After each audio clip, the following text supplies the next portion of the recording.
ഞാൻ ഒറ്റ കാര്യം മാത്രം അച്ഛനോട് പറയുന്നു പരസ്യമായി. അച്ഛന്റെ ഭർത്താവത്തെ നീണ്ടൊരു ചരിത്രം ഞാൻ നോട്ടീസ് അടിച്ചാൽ അച്ഛൻ ആത്മഹത്യ പറയാം. അതിനെ കൊണ്ട് ചെയ്യില്ല. ഒരച്ഛൻ കുടിയിരുന്ന് തല്ലി അച്ഛൻ എഴുതുന്നത്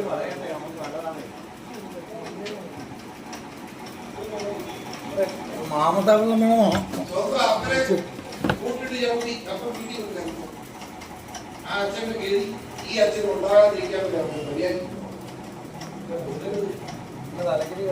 അച്ഛൻ അറിയാൻ പറ്റില്ല. ഞാൻ പറയാതിരുന്ന കുഴപ്പമാണ്.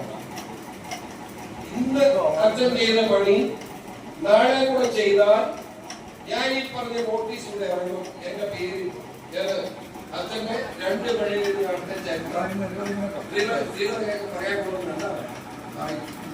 അതിനെ കുറിച്ച് അറിയിക്കരുത് എന്ന് ബഹുമാനപ്പെട്ട വികാരിച്ചോട് സ്നേഹപൂർവ്വം ഞാൻ വന്ന് കയറി ചെന്നപ്പോ അച്ഛനില്ല. അവിടെ കൊച്ചച്ഛനുണ്ടായിരുന്നു. നമ്മുടെ പാപ്പച്ചിയുടെ മകൻ, ടിവിയുടെ പാപ്പച്ചിയുടെ മകൻ, നല്ല വൈദികനാണ്. അച്ഛനെ കൊണ്ട് നശിപ്പിക്കുമല്ലോ വളരെ മര്യാദ. ഇതൊക്കെ പറഞ്ഞില്ല നന്നാക്കട്ടെ.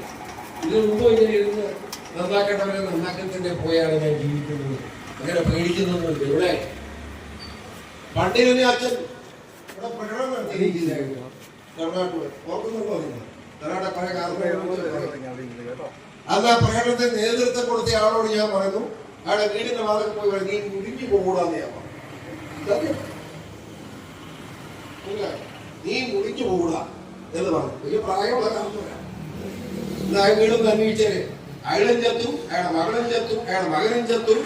ഈ അടുത്ത കാലത്ത് കാഞ്ഞിരപ്പള്ളിക്കാരൻ അയാളെ 10 മുഖം കഴിച്ചിട്ട് പറയുന്നില്ല. ആ കുടുംബം നല്ലൊരു കുടുംബമാണ്. ആ കുടുംബത്തിന് നാളെ പറയുന്നുണ്ട്. സാധനം സൂക്കട് തീർത്തായി ഞാൻ വേറെ ഒന്നും ചെയ്തില്ല. പക്ഷേ വാതൊക്കെ പോയി അയാളാണ് അച്ഛനെ ഇടിവെട്ടി പോകും, മുടിഞ്ഞു പോകും. ഞാൻ പറഞ്ഞാൽ അവിടെ പറഞ്ഞേക്കാം. ഇവിടെ ഏറ്റവും അധികം നമ്മളെ ആക്രമിക്കുന്നത് അതുകൊണ്ടൊന്ന് പറയട്ടെ. നിർത്തിക്കളയാം.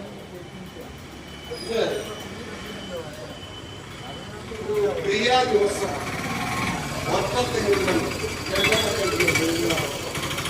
ആ ഒരു മകളെ കൊടുത്ത കേസാണ്. ഇത് മറ്റു വിശദാംശങ്ങൾക്കൊന്നും കൂടുതൽ കിടക്കുന്നില്ല. അത് നിങ്ങൾ അറിയില്ല.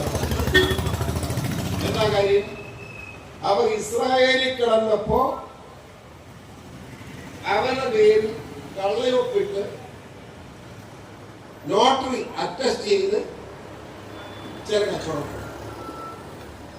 ഞാനെല്ലാം നോട്ടറി അറ്റസ്റ്റ് ചെയ്ത് കച്ചവടമായി. അത് മുഴുവൻ പിടിക്കപ്പെട്ടിരിക്കുക. ഇതാരാ ചെയ്തെന്നറിയാമോ? ഇവിടെ നമുക്കെതിരെ വലിയ വാതി പഠിച്ച് കിടക്കുന്ന അഴകത്ത് കുഞ്ഞപ്പച്ചൻ എന്ന പേര്. അധികം താമസിയാതെ അവന്റെ പേര് ഇത് നോക്കി ഞാൻ ഇവിടെ വെച്ച് മനസ്സിലായിട്ട് പറയുന്നു. കുഞ്ഞപ്പച്ചൻ അഴകത്തുനിന്ന് പോകും. അകത്തായ കുഞ്ഞപ്പച്ചൻ എന്ന് കേട്ടിട്ടുണ്ട്. ജയിലിനകത്താകാം. ഇത് വെറുതെ പറയുന്നൊന്നുമല്ല. എനിക്ക് വേണമെങ്കിൽ ഒരു കത്ത് കൊടുത്താൽ അവരുടെ നോട്ടറി പോകും. ഇപ്പോഴും നോട്ടറി വിറ്റാണ് കഞ്ഞൂടി. അത് ഞാൻ ചെയ്യും. ഞാൻ ആർക്കും ചെയ്യില്ല. പക്ഷെ ഞാൻ പറയുന്നു നടക്കും. ഇത് കുഞ്ഞപ്പച്ചൻ അധികം താമസിയാതെ ഒരു മാക്സിമം എന്റെ കണക്കനുസരിച്ച് 1 മാസം പോലും പോകില്ല. അഡ്വക്കേറ്റ് തോമസ് അഴിക്കകത്ത്. അടുത്ത പേരങ്ങനെ അഴകമല്ല. കുഞ്ഞപ്പച്ചൻ അഴിക്കകത്ത് അഡ്വക്കേറ്റ് കേൾക്കാം. ഒരു സംശയമില്ല. അതുകൂടെ ഉണ്ടാവും. അതുകൊണ്ട് മര്യാദക്ക് ഇരുന്ന കൊള്ളാം. അയാളെ ഭാര്യ വെങ്കട്ടൻ സ്ഥാനാർത്ഥിയെന്നാ കേട്ടു. അത് കച്ചവടം ചെയ്യാൻ വിചാരിച്ച ആ കച്ചവടം ചെയ്ത് തകടമില്ലാതെ ചെലവാക്കി അഴിക്കകത്ത് കിടന്നുകൊണ്ട് ഇയാളെന്തിന് വഴക്കുണ്ടാക്കണം? അതുകൊണ്ട് പറഞ്ഞു പഞ്ചായത്ത് മെമ്പറായിട്ട് അഴിക്കകത്ത് പോകുന്നുണ്ട്. നമ്മളെ എന്തിന് പഞ്ചായത്ത് മെമ്പറാണ്? ഇതൊക്കെ എന്നെ കൊണ്ട് പറയിക്കാതിരിക്കാൻ ശ്രദ്ധിക്കണം. അതാണ് എനിക്ക് പറയാം. ഈ തമിഴ്നാട് പഞ്ചായത്ത് ഏറ്റവും നല്ലൊരു പഞ്ചായത്തായി പോകണം. നമ്മുടെ ആളുകൾ മുഴുവൻ വിജയിക്കും. മനപ്രയാസമുള്ള ആളുകളുണ്ടെങ്കിൽ എല്ലാത്തിനും നന്നാക്കാനുള്ള പണിയൊക്കെ ഞങ്ങൾ ചെയ്യേണ്ടി വരും. നമ്മൾ പറയുന്നില്ല. നമുക്ക് വലിയ വിജയം ഉണ്ടാവും. അത് 16 പേരും ജയിക്കണം എന്നാണ് എൻ്റെ ആഗ്രഹം. കാര്യങ്ങൾ ജയിക്കുന്നതിന് എനിക്ക് ആഗ്രഹം ഉണ്ടെങ്കിൽ തോപ്പിക്കുന്നതായിരിക്കും, ഒരു നിമിഷം വേണ്ട. നിങ്ങൾ പറഞ്ഞാൽ മതി, ഇന്നയാള് നമ്മുടെ 16 സ്ഥാനാർത്ഥികൾ ഇന്നയാള് കുറ്റക്കാരിയാണ്, അല്ല കുറ്റക്കാരനാണ്, ഇന്ന തെറ്റ് ചെയ്തിട്ടുണ്ടെന്ന് പറഞ്ഞാൽ ഒരു സംശയമില്ല, ആളെ തോപ്പിച്ചിരിക്കും. ഞാൻ നിങ്ങൾ എന്നെ വിശ്വസിച്ചു വഞ്ചിക്കുക. ഒരു തെറ്റും ചെയ്യാത്തവരായിരിക്കണം പഞ്ചായത്ത് മെമ്പർമാർ, ജനപ്രതിനിധികൾ എന്ന് എനിക്ക് നിർബന്ധമുണ്ട്. അതുകൊണ്ടാണ് അതിനകത്ത് എന്തെങ്കിലും മാറ്റം വരുത്തുന്ന ആരെങ്കിലും ഉണ്ടെങ്കിൽ അവരുടെ കഷ്ടകാലമായിരിക്കും ജയിച്ചു കഴിഞ്ഞാൽ. ഒരു ക്ഷമയില്ല. നിങ്ങൾ ആലോചിക്കൂ, നമ്മൾ ചെയ്യുന്ന മര്യാദ എന്താ? ഇത് തമിഴ്നാട് സർവീസ് സെന്ററാണ്, ഇത് കാറ്റ് പ്രസിഡന്റാണ്. ചെറിയ ഭാഗത്തിന് പ്രായത്തിൽ അവർക്ക്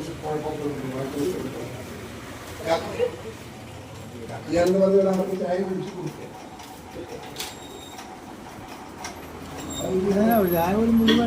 ഞാൻ പറഞ്ഞ എന്താന്ന് വെച്ചാ, ആ ബാങ്കിൽ എന്തൊരു കുഴപ്പം? തൊട്ടടുത്ത് കുറെ ബാങ്കിലുണ്ടല്ലോ, എവിടെ പോയി മാസ്റ്റർ ബാങ്ക്, തൊട്ടടുത്ത് പൂജാ ബാങ്ക് അവിടെ പോയി, എവിടെ പോയി? ഇതെല്ലാം തീർന്നില്ല, കൂട്ടിക്കെട്ടിയില്ലേ?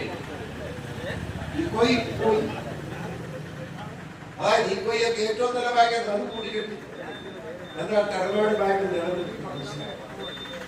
അതിനകത്ത് നമ്മുടെ ഭരണം, കേരളത്തിൽ ഏറ്റവും നല്ല ബാങ്ക് നിലനിർത്തുന്നത് ഏതാണ്? നീരജ് സ്ഥാപന പ്രോപ്പർട്ടി ബാങ്കാണ്. 1000 കോടി രൂപയാണ് പാവപ്പെട്ട കർഷകൻ തൊഴിലാളികളുടെ ഷെയറാണ് കൂടുതൽ. ആ ബാങ്കിൽ ഒരു പൈസയുടെ കുഴപ്പമില്ലെന്ന് മാത്രമല്ല, 124 നമ്മുടെ സഹോദരങ്ങൾ കഞ്ഞി കുടിക്കുന്ന ആ ബാങ്കുണ്ടായി. അവിടുത്തെ ജോലിയാണ് 124. എല്ലാം നമ്മൾ ജോലി കൊടുത്തോ. അവരാരോട് ഒരു പൈസ പോലും നമ്മൾ വാങ്ങിയിട്ടില്ല. അതിന്റെ കുഴപ്പമുണ്ട്, അതിന്റെ അഹങ്കാരം വേറെ വശം. അത് ഞാൻ കുറ്റപ്പെടുത്തുന്നില്ല. പണം കൂടുതൽ നമ്മളെയൊക്കെ പക്ഷെ നമ്മളാരോടും ഒരു പൈസ തമിഴ്നാട് ബാങ്കിൽ ഒരാളോട് പൈസ പിടിച്ചിട്ടില്ലല്ലോ. ആകെ ഒരാളോട് 40,000 മേടിച്ചു. ചരിത്രം പറയുന്നില്ല. പിന്നെ ആളെ പ്രസിഡന്റാക്കിയത് ആളുടെ പേരൊന്നും പറഞ്ഞ് അപമാനിക്കും. അങ്ങനെ ശരി ചെയ്തുകൊണ്ട് നമ്മൾ പോകും. ആ ശരി ചെയ്തുകൊണ്ട് പോകുമ്പോൾ നല്ല നിങ്ങളെ സഹായം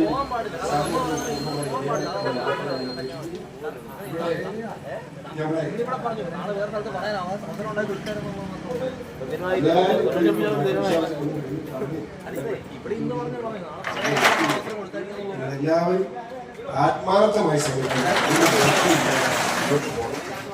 ഈരാറ്റുപേട്ടക്കാരൻ നമ്മുടെ ഈരാറ്റുപേട്ട